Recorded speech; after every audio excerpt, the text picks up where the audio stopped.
L'ACAT, l'Action des chrétiens pour l'abolition de la torture, et la conférence Saint-Vincent-de-Paul organisent depuis plus de 30 ans la soupe de la solidarité à Romba-le-Franc. Le principe de cette soupe, c'est de marquer le carême et donc une soupe aussi de partage, et les gens donnent ce qu'ils veulent. Donc c'est une simple soupe avec un café, c'est tout. Ça permet de rassembler les gens, ça permet de sensibiliser à nos combats, aussi bien l'ACAT que la conférence Saint-Vincent-de-Paul. Alors on se bat pour il y a trois combats. Les deux principaux, c'est contre la torture et contre la peine de mort.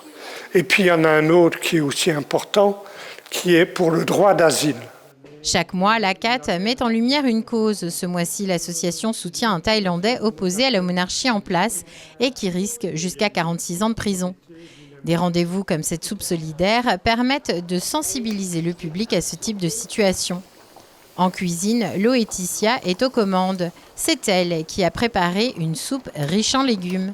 Il y a au moins minimum 8 sortes de légumes différentes, poireaux, céleri, carottes, pommes de terre, persil, oignons, ail, plein de bonnes choses, plein de vitamines et voilà, un bon moment de partage et une bonne dégustation pour les gens qui vont venir partager ce moment, le temps juste d'un bol de soupe, d'une assiette de soupe ici.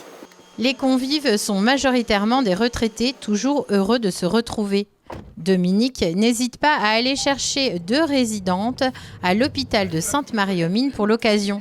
Des personnes qui se sont inscrites pour savoir à peu près le nombre, entre 50 et 60 personnes. Voilà. Puis on remercie aussi Intermarché de Sainte-Croix qui nous a offert très gentiment les légumes, ainsi que la boulangerie de Romba-le-Franc qui nous a offert le pain. C'est très gentil à eux, un grand merci.